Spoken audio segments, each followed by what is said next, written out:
Bueno, hoy vamos a ver un tema muy importante que tiene que ver acerca de un contraste de reinos.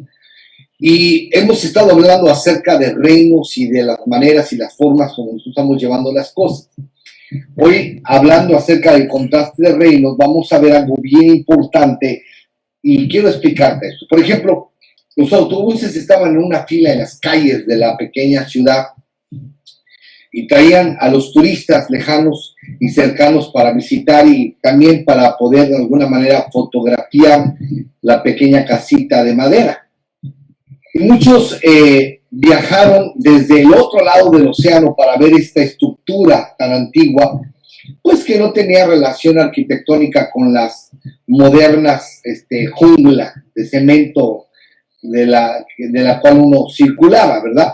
Y parecía como una rebanada de historia servida entre las calles del siglo XXI.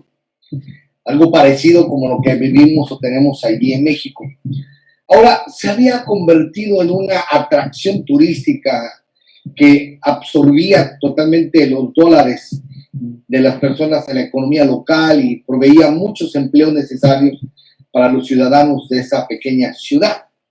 Pero no obstante, no fue hace mucho tiempo que la misma vieja casa se desmoronaba y caían en ruinas de forma horrorosa.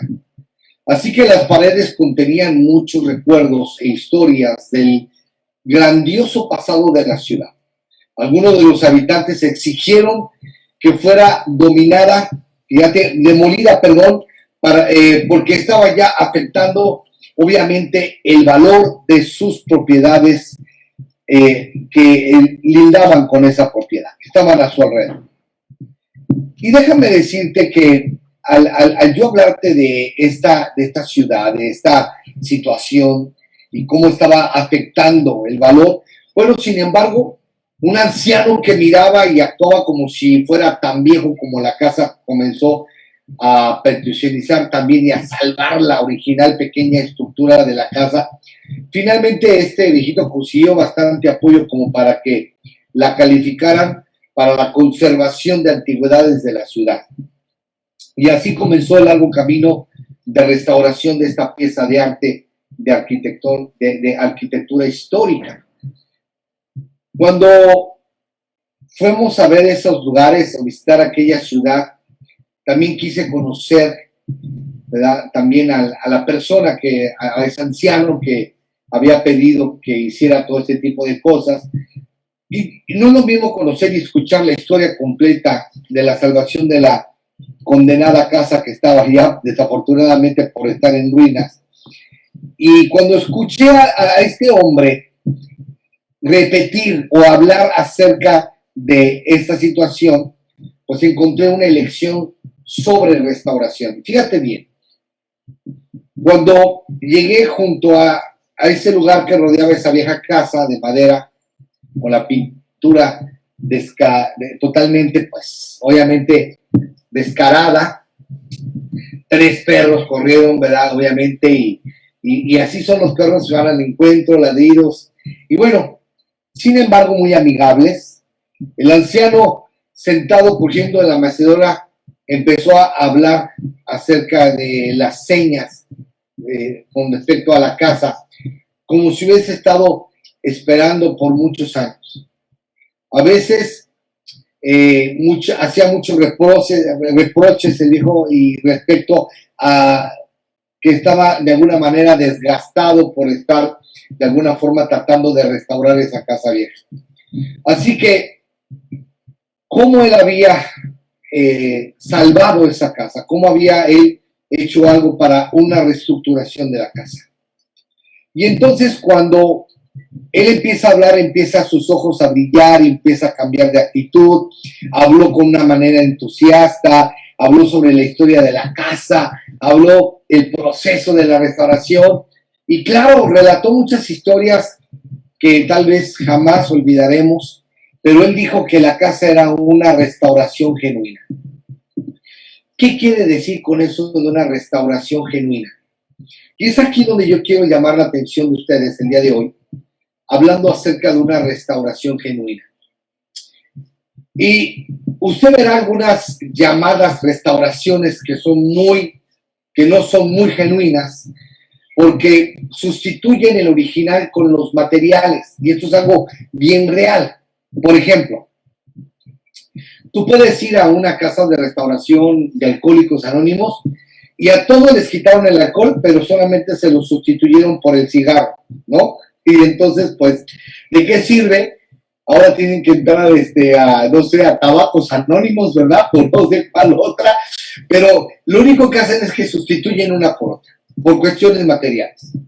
Y no se trata de sustituir algo para restaurar algo.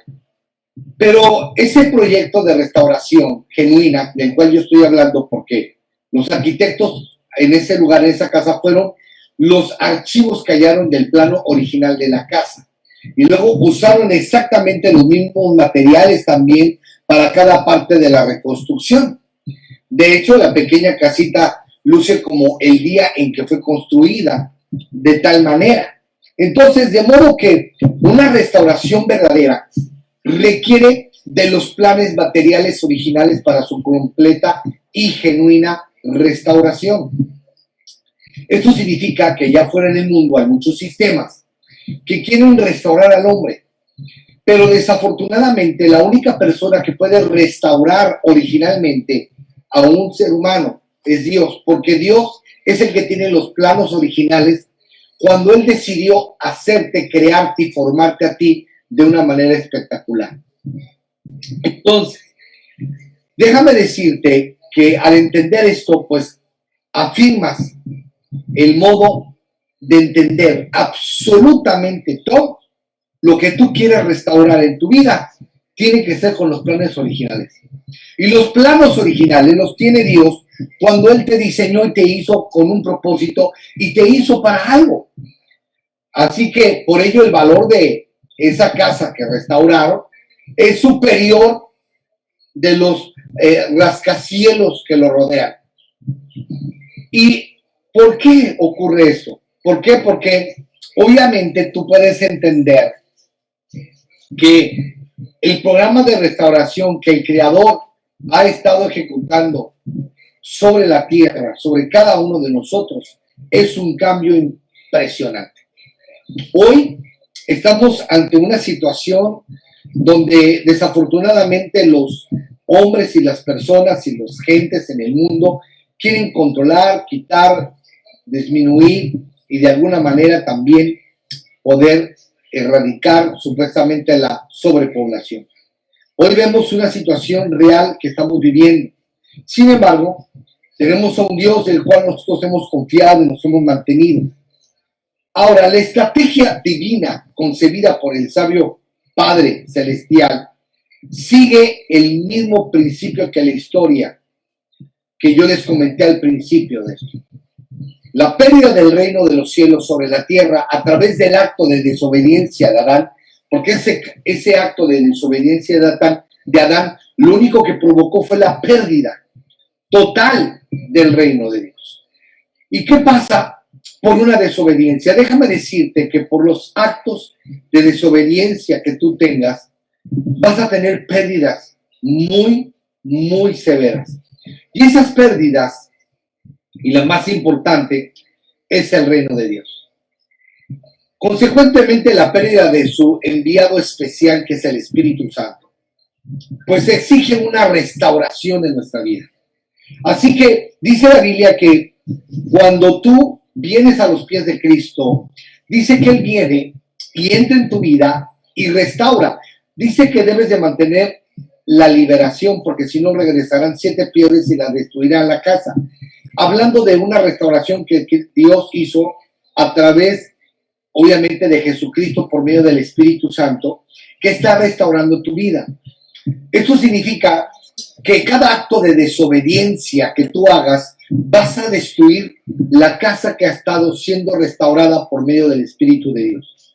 Por eso, este programa de restauración requiere una obediencia total y absoluta, cosa que no nos gusta, porque como hoy vivimos en un mundo relativo y todo es relativo, entonces vivimos en un mundo donde las cosas son relativamente, supuestamente entre ellos, verdades, o según como nosotros lo queramos ver. Desafortunadamente, el visualizar que la gente habla acerca de lo relativo y no de lo real, no de lo verdadero, pues ahora la gente justifica su falta de obediencia a Dios y por esa falta de obediencia el hombre vive en situaciones muy difíciles y está perdiendo obviamente la restauración original que Dios podría hacer en tu vida. Así que la preservación de la tierra, de la vida de nosotros, está establecido por un programa celestial de restauración. Y este programa se hizo conocido como la obra redentora de Dios. Esta obra obviamente es su obra de redención. Ahora veamos, ¿verdad?, el objetivo de la recuperación y el restablecimiento del reino. ¿Cuál es el objetivo de una recuperación? ¿Cuál es el objetivo de un restablecimiento del reino de los cielos sobre la tierra y la readmisión de la humanidad como su representante real y legal? Déjame decirte que la estrategia divina, porque es una estrategia divina, esto no tiene que ver con estrategias de religiones, por eso aquí no hablamos de religión, no hablamos de denominación, aquí no predicamos de iglesia, hablamos de un Padre, hablamos de Dios, hablamos de principios, hablamos de un gobierno, hablamos de cosas que realmente te van a cambiar la vida y la perspectiva como tú lo estás visualizando en tu vida. Déjame decirte que la estrategia divina fue obviamente el regreso del Adán original para reconstruir al viejo Adán que había fracasado. En medio sería la venida del rey, del Mesías, para redimir, en pocas palabras, y restaurar y poder reconectar al hombre nuevamente con el gobierno celestial. Significa que Jesucristo vino con un plan de reconectar al hombre y poder restaurar al hombre y otra vez poderlo restaurar para reintegrarlo otra vez en el funcionamiento del reino de los cielos. Eso significa que Dios está trabajando contigo con la finalidad de que tú estés completamente restaurado para que puedas estar listo para reintegrarte a la sociedad del reino de los cielos. Este sistema que Dios está llevando a cabo es impresionante, pero obviamente requiere una obediencia de parte tuya y mía para que pueda llevarse a cabo esta restauración. Así que déjame decirte que esta promesa de una simiente real la encontramos en Génesis capítulo 3, versículo 15, donde estableció la venida de Dios en carne como un redentor legítimo, con todos los derechos de entrar en la dimensión terrenal para alcanzar este objetivo. Y esa promesa es algo maravilloso porque Dios es un Dios que da promesas y dice la palabra que Él no es hombre para que mienta ni hijo de hombre para que se arrepienta. Que Él habló, no hará, Él dijo, no lo ejecutará. Efectivamente, Dios va a ejecutar absolutamente todo lo que Él ha estado hablando con cada uno de nosotros. Entonces, fíjate bien, entender esta dimensión terrenal para alcanzar ese objetivo. Esta declaración fue conocida como la promesa. Una promesa y activo la larga expectativa histórica de un rey Mesías destinado a redimir a los hombres y restaurarlos nuevamente en su posición real. Ese proceso también incluía el llamado a la misión de una línea específica a través de la cual el gran rey vendría. Así que la prerrogativa divina entonces escogió a un hombre obediente llamado Abraham. Y vemos nosotros en Génesis capítulo 12, versículo 1 al 4, acerca de esta prerrogativa divina que escogió sobre un hombre obediente llamado Abraham. Quiero decirte que Dios va a trabajar solamente con los ciudadanos obedientes. La obediencia es uno de los factores que le cuesta trabajo a todas las personas. Ese es el problema más grande de la raza humana y del ser humano. no ser obediente.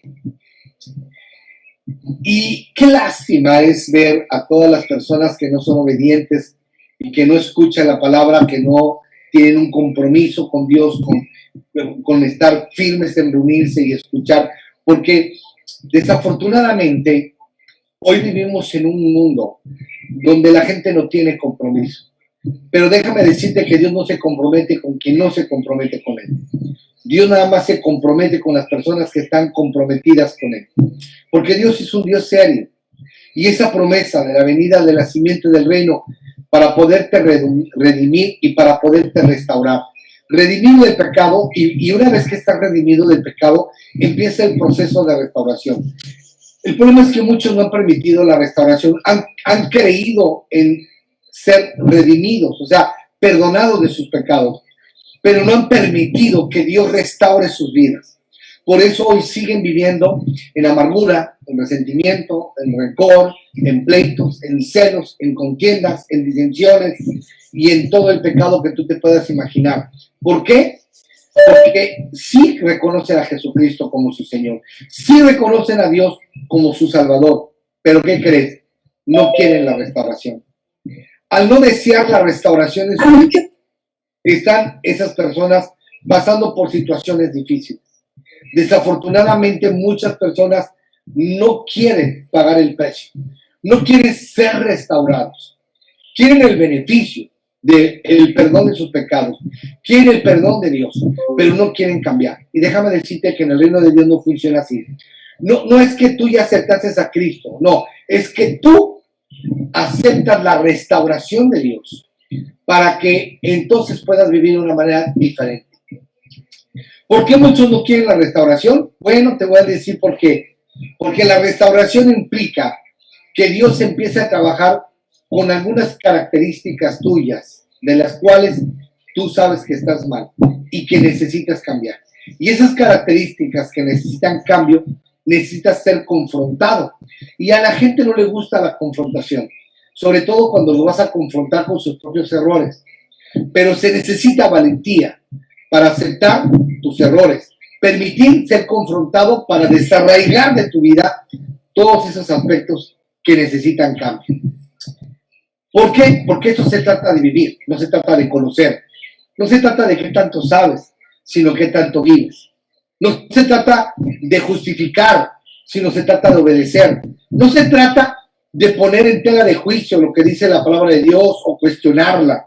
Se trata de obedecerla y vivirla. Esto no se trata de ti ni de mí, esto se trata de Dios. De un Dios que quiere ayudarte, de un Dios que te quiere restaurar, de un Dios que te quiere transformar. Pero no lo va a hacer a menos que tú no lo permitas. Dios no puede hacer nada que tú no permitas que Él haga. Él es un caballero.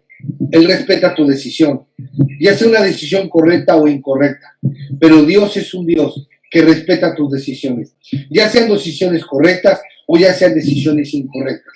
Pero Él respeta tus decisiones. La promesa de la venida de la simiente del reino para redimir y restaurar no solamente a una nación, sino también a todas las naciones del mundo. Esto significa lo que dice aquí en Génesis capítulo 12, versículo 1 y 2. Vamos a darle lectura para que podamos comprender cuál es la promesa que Dios hizo a todos nosotros como seres humanos. Y dice: haré de ti una nación grande y te bendeciré. Haré famoso tu nombre. Fíjate qué tremendo dice. Haré famoso ¿qué? Tu nombre. Qué increíble. Haré famoso tu nombre y serás una bendición. Bendeciré a los que te bendigan y maldeciré a los que te maldigan. Por medio de ti serán bendecidas todas las familias de la tierra. Cuando menciona esta parte, déjame decirte que hay algo bien tremendo del cual yo he visualizado. En todo mi caminar y el conocimiento de Dios, he visto una mala interpretación del mensaje y del método. Escucha bien, del mensaje y del método. He visto muchas congregaciones con un mensaje incorrecto y con un método incorrecto. Y no se trata de que mi método es el único bueno y que mi mensaje es el único verdadero, porque no. Se trata no de mi mensaje, ni de mi método, ni del mensaje o método de las demás personas. Se trata del mensaje de Dios y del método de Dios. No es ni mi mensaje, no es mi método. ¿Por qué? Porque lo mismo que dijo Jesús, lo que yo hablo a ustedes, no lo hablo por mí mismo, sino lo que he escuchado de mi Padre y lo que he visto, eso os declaro. Eso es lo mismo que yo he hecho.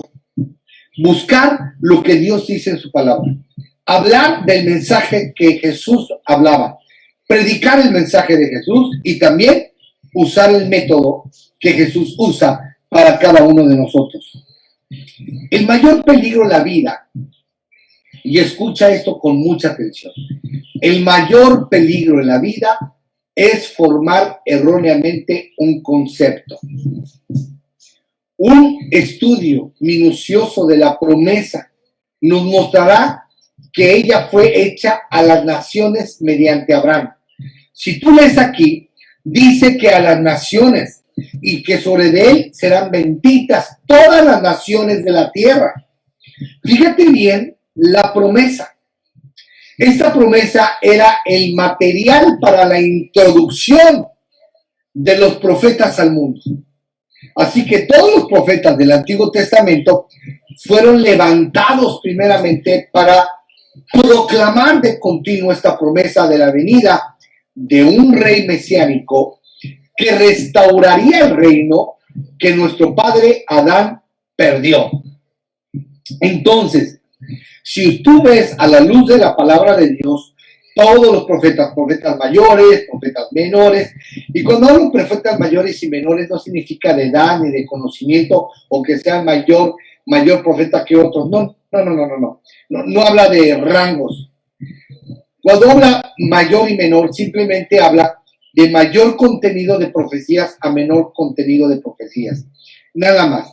Entonces, todos estos profetas, sin ninguno dejó de hablar de esta promesa de que vendría el Mesías que iba a restaurar.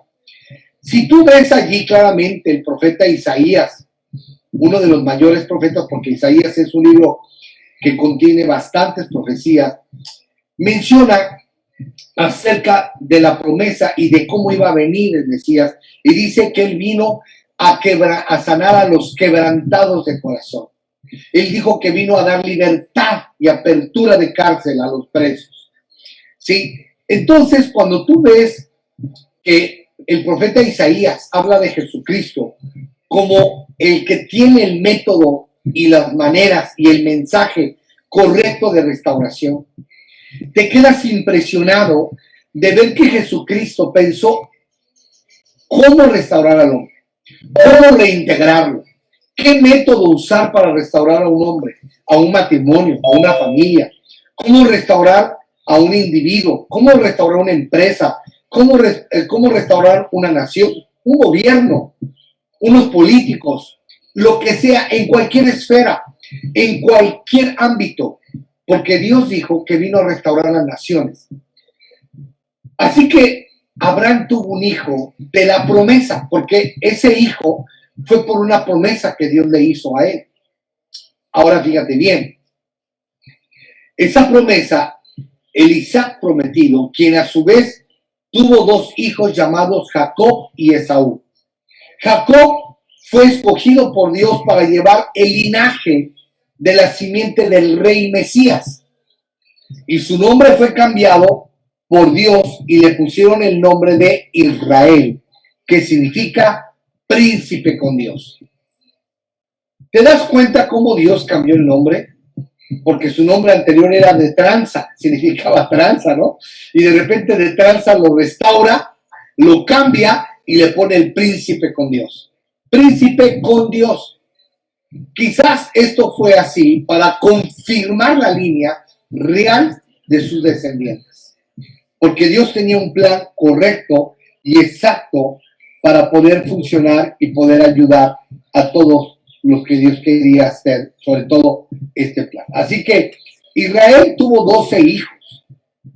Él tuvo 12 hijos que se convirtieron con las 12 tribus o clanes de Israel y en forma colectiva como los israelitas. Así que los hebreos o israelitas recordaban de generación en generación la promesa que el rey Mesías vendría a través de él, todas las naciones de la tierra serían benditas. Ahora, es asombroso notar que estos 12 hermanos se convirtieron en tribus porque obviamente se casaron, tuvieron hijos, tuvieron allí también gente, empezaron a crecer, fueron grandes empresarios, se convirtieron en naciones. Y fíjate qué tremendo. Eran hermanos y se empezaron a pelear entre ellos. Es impresionante. Por eso siempre he dicho que la palabra padre significa destino. Y ver cómo Jacob peleó con su hermano Esaú y empezaron a discutir entre ellos desde el vientre, ¿sí? Recuerden que pelearon por una primogenitura. ¿Y qué ocurrió? Que tuvieron 12 hijos que empezaron a pelear entre ellos también. Y ahora, hoy en la actualidad, estamos viendo cómo se están matando en ese lugar entre hermanos. Son primos hermanos. Y sin embargo, se pelean. Y esto es increíble ver cómo las familias, aún en la nación de México, en la nación de Houston, donde me encuentro ahora en estos días que viven por un tiempo, y ven todo lo que está ocurriendo y visualizando todos los problemas que están ocurriendo a nuestro alrededor. Es impresionante ver y notar con toda claridad el nivel de destrucción que hay en las familias, de pleito. Por eso Dios quiere restaurar lo que se ha perdido, el respeto, el amor, el cariño, el valor, el calor humano, la familia, el hogar. Hoy, sin embargo, ellos como pueblo han malinterpretado la promesa y se hicieron a sí mismos objetos de la promesa en vez de canal de ella. Y Dios había prometido a Abraham que el Mesías vendría a través del linaje para redimir al mundo. No nada más vino a redimir a un pueblo, no. Esto era un plan y un método de redimir al mundo entero. Pero ¿qué ocurrió? Los israelitas tomaron la opción de usar su línea como factor definitivo para separarse del mismo pueblo al que ellos tenían que servir. Desafortunadamente, mucha gente así está. Hoy en la actualidad vemos esa misma actitud de división, de separación que hacen, ¿verdad?, muchas personas, obviamente religiosas. En vez de cumplir la intención de Dios de establecer un reino celestial en la tierra, ellos desarrollaron una religión centrada en ellos mismos. Y ese es el problema. La religión está centrada en ellos mismos, ¿sí? Que condenaban al mundo al cual ellos eran enviados supuestamente a liberar mediante la presentación del Redentor. Se supone que ellos iban a dar el mensaje, pero lo malinterpretaron y se lo quedaron. Y así muchos están igual hoy en la actualidad. Israel se convirtió así en el maestro de la mala información. Desafortunadamente, ¿sí? Ahora Israel es el maestro de la mala información. Este error dejó cicatrices a lo largo de la historia y continúa alimentando al permanecer o al remanente del judaísmo hoy en día. Allí fue donde nació la gran religión del judaísmo, causando surgimientos reaccionarios de muchas otras religiones en la actualidad. Y si yo menciono las religiones, no acabaríamos de cuántas religiones, y eso añádeles sectas, y a eso añádeles ideologías, filosofías humanas, métodos y pensamientos humanos. Así que durante estos últimos 3000 años, el mensaje del reino de Dios fue enterrándose gradualmente en la tumba de la religión. Y hoy, hablar de Dios, creen que hablas de religión cuando no tiene nada que ver religión con Dios. Y para hacer entender eso a la gente que le cuesta trabajo, porque obviamente al no conocer el mensaje de la Biblia, al no conocer los métodos que Dios está estableciendo en su palabra, pues obviamente generan ellos una idea errónea, un concepto erróneo con respecto a la relación con Dios. Déjame decirte que la promesa del redescubrimiento del reino es algo que necesitamos entender. Hay una promesa de que vamos a redescubrir el reino de Dios.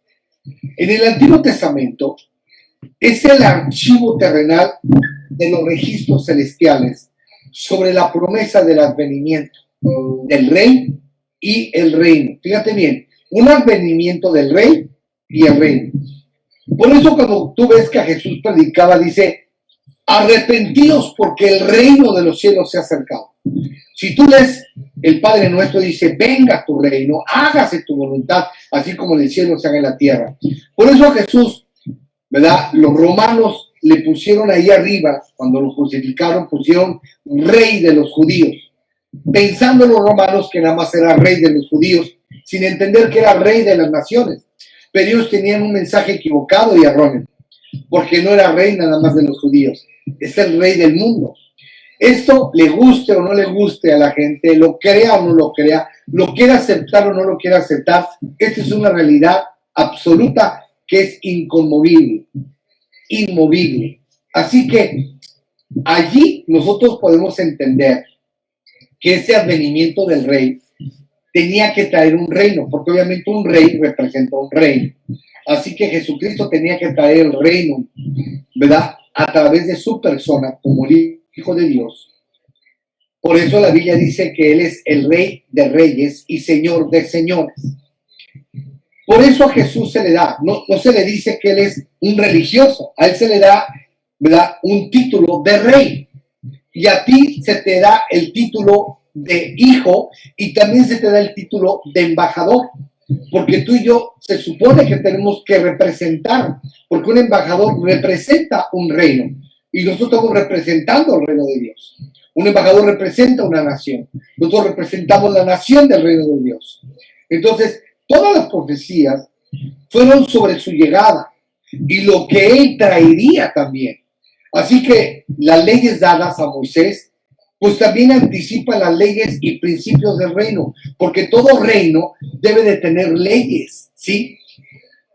Todo reino debe de tener mandamientos. Ahora, un grupo religioso, o una religión, como se llame, tiene doctrinas, tienen sus filosofías, pero no tienen la ley de Dios. Y eso es muy distinto a tener una filosofía que tener una ley de un reino.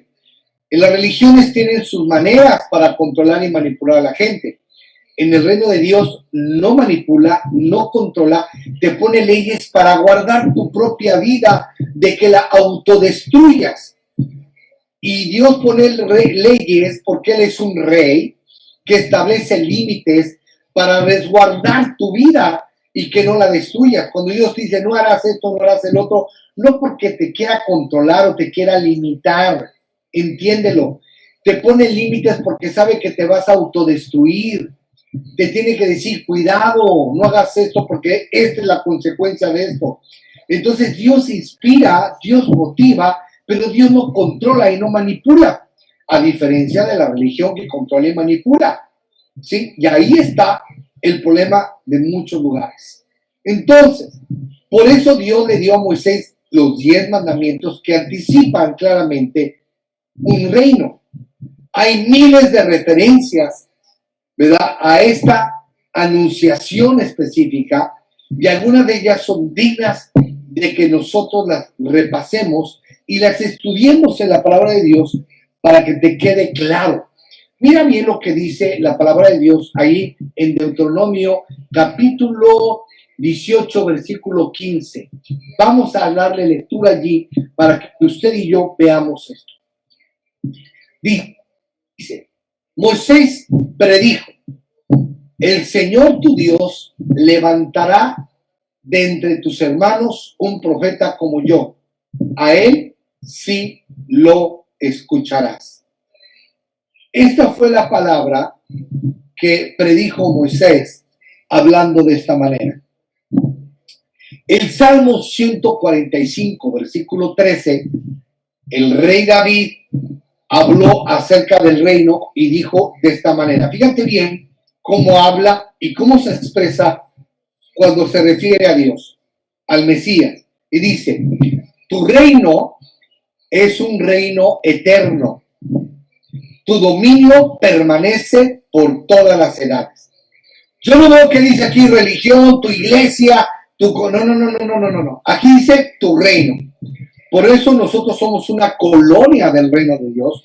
Por eso predicamos el reino, no predicamos religión, no predicamos métodos humanos, no predicamos doctrina, no nos interesa la doctrina, nos interesa los principios, las leyes de Dios para restaurar nuestra vida, la vida del ser humano.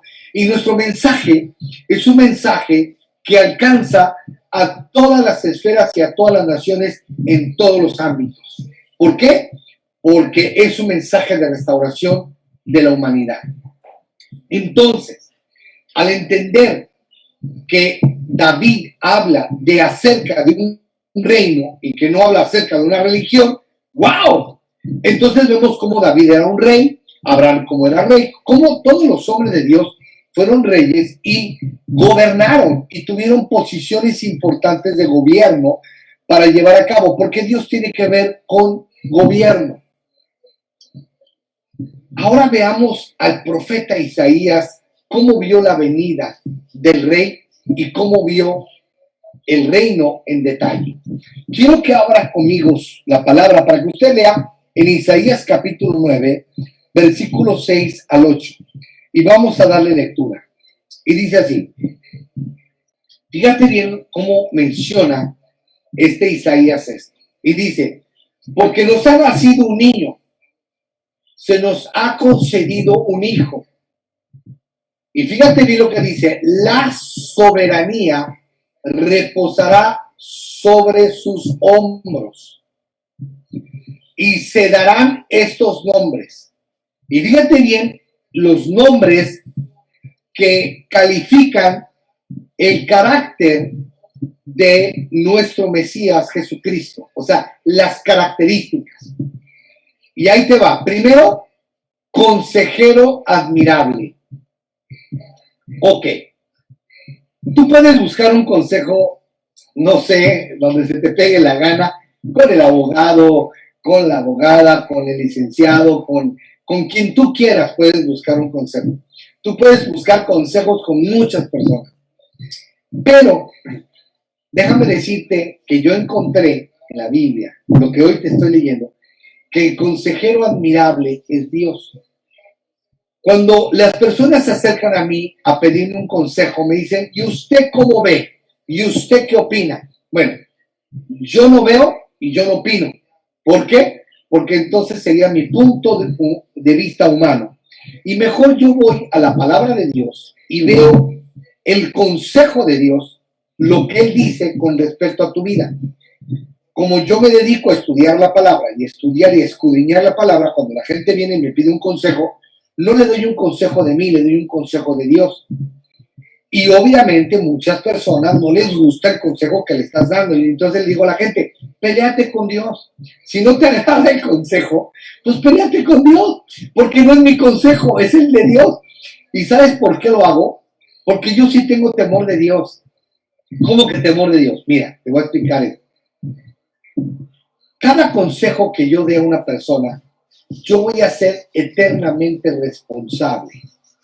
Así que prefiero que Dios sea el responsable del consejo. Así que digo: a ver, Dios dice esto, y esto dice, y esto vive. Tan. ¿Por qué? Porque es Dios el consejero admirable. Fíjate bien, consejero admirable. Yo me admiro cada día, cada momento, cuando leo la palabra, me admiro de sus consejos, porque son consejos tan sabios que preservan la vida, que le dan significado a la vida y que le dan fortaleza a la vida. Y entender que el consejo de Dios es un consejo impresionantemente, increíblemente maravilloso. Y entonces cuando tú entiendes que el consejo de Dios es más sabio que el tuyo, bueno, yo prefiero dar consejos de lo que Dios dice, no de lo que a mí se me ocurre, lo que yo pienso, lo que yo creo. No, yo mejor voy a la palabra y digo, a ver, tú eres el consejero admirable, no yo.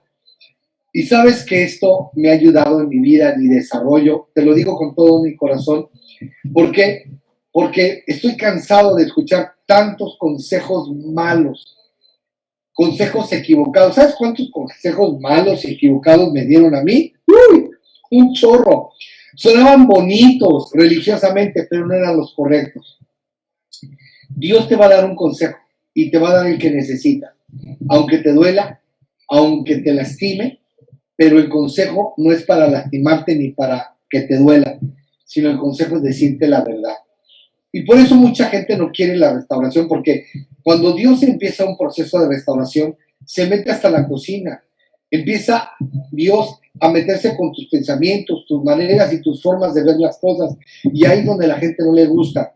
¿Por qué? Porque Dios empieza a descubrir, empieza a abrirte, empieza a mostrarte en dónde está tu vida realmente.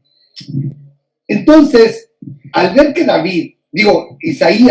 profeta Isaías, dice y profetiza y habla de la descripción del carácter de Cristo, diciendo que Él es un consejero admirable. ¿Qué más nos queda a nosotros que buscar el consejo de Dios? Si tú vienes a mí, ten por seguro que te va a dar el consejo de Dios, no te va a dar el mío, no te va a dar mi punto de vista, te va a dar el punto de vista de Dios. Y a veces es tan hermoso que cuando empiezas a mirar los conceptos de Dios y los principios de Dios en la Biblia, de repente ya no distingues, porque como ya te sometes automáticamente al consejo de Dios, ya lo doy por automático. ¿Por qué? Porque ya conozco la palabra, porque ya conozco lo que dice Dios. Si alguien viene con un problema con otra persona, ¿qué dice la Biblia? Rápidamente, oiga, tengo un problema con... Ve y perdónalo, no sabe lo que hace. Y uno dice, no, ¿por qué lo va a perdonar? Mire lo que me hizo. Espérate, es que automáticamente yo entiendo que Dios dice que debes de perdonar a tu hermano las ofensas. Y que si tú no perdonas a tu hermano las ofensas, tampoco tu Padre que está en los cielos perdonará tus ofensas. Entonces Dios condiciona el perdón y te dice que te va a perdonar a la medida que tú perdones. Entonces ahí dices tú, wow. Entonces entiendes que el mensaje de Dios es ese. Y diría esa persona, no, es que no quiero perdonarlo porque me lastimó mis emociones, mis sentimientos, usted no supo lo que me hizo. Sí sé lo que te hizo, claro que lo sé. Y veo tu dolor, pero eso no significa que no tengas que perdonar y que no vas a aceptar un consejo admirable. Así podemos ver varios consejos que Dios nos da en la palabra de cómo vamos a solucionar los problemas que cotidianamente vivimos, que al día a día tenemos. Entonces dice que Él es un consejero admirable. No hay mejor consejo que el de Dios. No hay mejor consejo que buscar la palabra de Dios, escuchar a Dios con respecto al consejo que Él te quiere dar para el desarrollo de tu vida personal, de tu vida matrimonial, de tu vida empresarial, de tu congregación, de tu vida, de tu liderazgo, de tu trabajo, en lo que tú quieras. Ok, ahora, fíjate bien, después de que dice que es consejero admirable, te dice que es Dios fuerte. ¿Qué significa Dios fuerte? Bueno, que Él es todopoderoso, que no hay nada que no pueda hacer Él. Tienes un Dios que Él todo lo puede, que Él todo lo realiza. Y no nada más eso, cuando dice que tienes un Dios fuerte, y luego te dice que te dio esa misma fuerza, esa unción que significa fuerte, o que significa poder, o que en hebreo significa dunamis, dinamita, ese es el significado de fuerte. Entonces vas a entender que tú tienes de tu parte un Dios poderoso, y que ese Dios poderoso te va a ayudar para que nada te haga daño, ¿No te da gusto? No habrá ninguna arma en contra de ti, de mí, que pueda prosperar, porque mayor es el que está en nosotros que el que está en el mundo, dice la palabra. Y Dios dice que Él es poderoso. Así que Dios tiene diferentes niveles de milagros. Puede haber un milagro creativo. ¿Qué es un milagro creativo? Crear algo que a ti te hace falta. Ya sea donde no hay ojo, poner ojo, donde no hay pierna, poner pierna, donde no hay riñones o está funcionando mal tu organismo, Dios lo puede generar nuevo. Y he visto milagros creativos de Dios. Los he visto. Sí, y soy testigo de Él. Lo he visto en mi propia vida y lo vas a ver en tu vida, porque Dios es un Dios fuerte.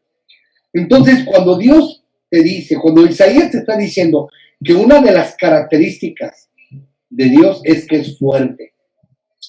¡Wow! Por eso Jesús era fuerte en su carácter, en su desarrollo. No, y cuando hablo de carácter fuerte, no hablo del gritón, del gruñón. Eso no es ser carácter fuerte, es una persona débil. Una persona débil que tiene que gritar porque ya perdió, ¿verdad? Obviamente, la autoridad. Una persona que hace caras y gestos y que lastima y ofende con palabras es una persona con carácter débil. Carácter fuerte significa que tiene la autoridad para controlar sus emociones y no ser controlado por ellas. Ok, ahora, dice otra palabra que me deja impresionado.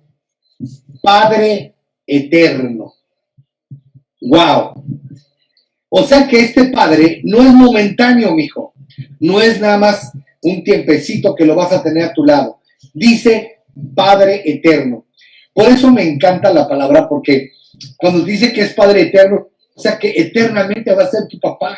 Y que no muere, que Él es eterno. Y que tú eres eterno y que vas a ser un hijo eterno también. Si eres un Padre eterno y tú eres el hijo del Padre eterno, pues obviamente tú eres un hijo eterno. Entonces tenemos una eternidad de padre a hijo. Y qué hermoso es esto, porque, ¿verdad? No es como tu padre terrenal que salió por unos cigarros a la tienda y llevas 25 años esperando que regrese, ¿verdad? No, Él no es así.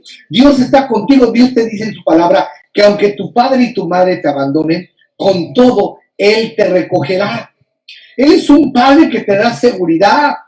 Es un padre que no te va a abandonar, que no te va a dejar.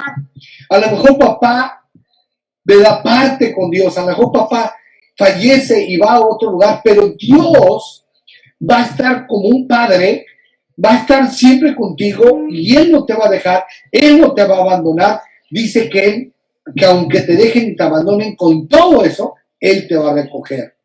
Y dice que seremos aceptos en el amado. ¡Wow! ¡Qué impresionante es entender que tenemos un Padre Celestial! Aquí no está hablando de una cuestión religiosa, aquí está hablando de una relación entre papá y hijo.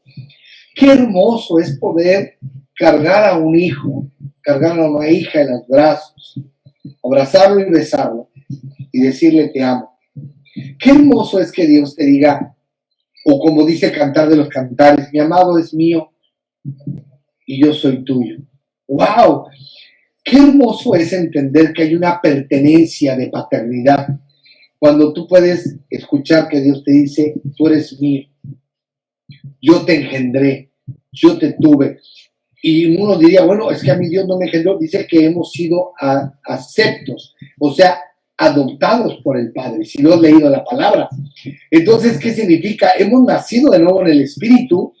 Claro que sí, pero aún físicamente dice que Dios obviamente te ha hecho hijo.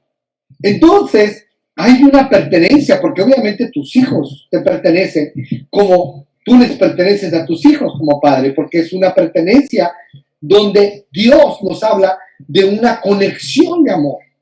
Entonces, cuando dice que Él es un Padre eterno, ¿no? Le perteneces eternamente y Él te pertenece eternamente, ¿verdad? Y por eso dice la Biblia, recuerda, no sois vuestros, me perteneces a mí. Dice la Biblia, tu cuerpo tampoco te pertenece, wow.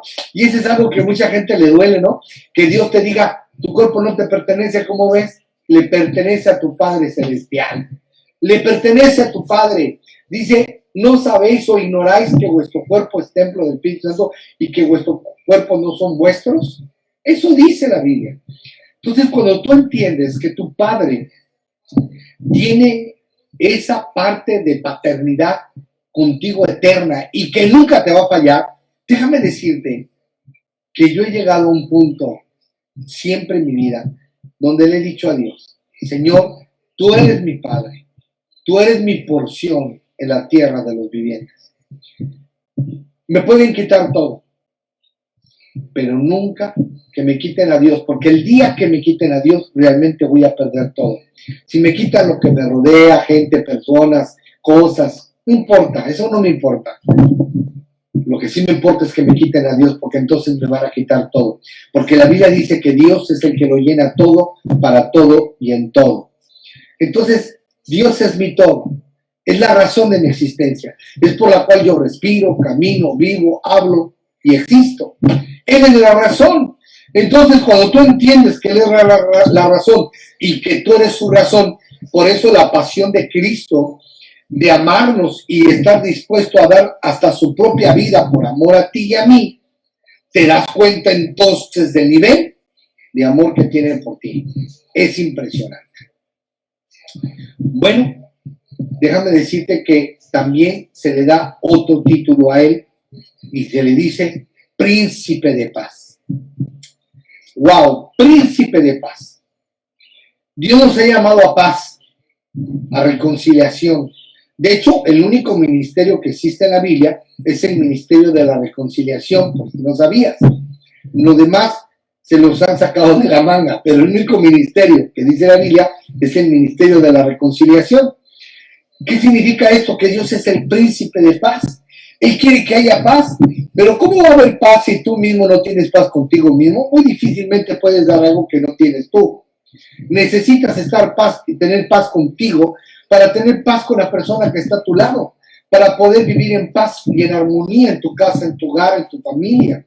Entonces, se extenderá la soberanía y su paz y no tendrán fin, dice la palabra de Dios. Y luego dice, gobernará sobre el trono de David. Fíjate bien de qué manera menciona que Jesucristo va a gobernar en el trono de David y sobre su reino. Fíjate bien, sobre su reino, para establecerlo y sostenerlo con justicia, rectitud desde ahora y para siempre. Esto lo llevará a cabo el celo del Señor Todopoderoso. Ok, ¿cómo va a gobernar el trono de David sobre su reino para establecerlo y sostenerlo? Ok, lo va a sostener, lo va a establecer a través de Jesucristo, pero también sobre gente comprometida como tú, como yo, que estamos dispuestos a comprometernos, a establecer y sostener con justicia y rectitud, ¿verdad?, el reino de Dios para siempre, porque es un reino eterno. Recuerda que no es momentáneo, es eterno. Y esto llevará a cabo lo que Dios quiere en su pueblo. Déjame decirte que muchas personas en el medio político me han dicho, oye, vente, vamos, queremos hacer esto contigo, queremos hacer esto contigo. Y digo, no puedo, perdóname. Yo no puedo, no, es que, mira, puede ser diputado, puede ser senador, estamos pensando en colocarte, no, perdónenme, no quiero nada de eso. Y mucha gente me dice, bueno, ¿y por qué desperdicias esas oportunidades que te dieron? Y dije, no las desperdicié. Déjame decirte que yo trabajo para el rey. Y déjame decirte que yo soy un embajador. ¿Cómo crees que me voy a bajar de rango? Si soy embajador del reino de los cielos, me voy a poner como diputado y senador. Perdónenme, pero no.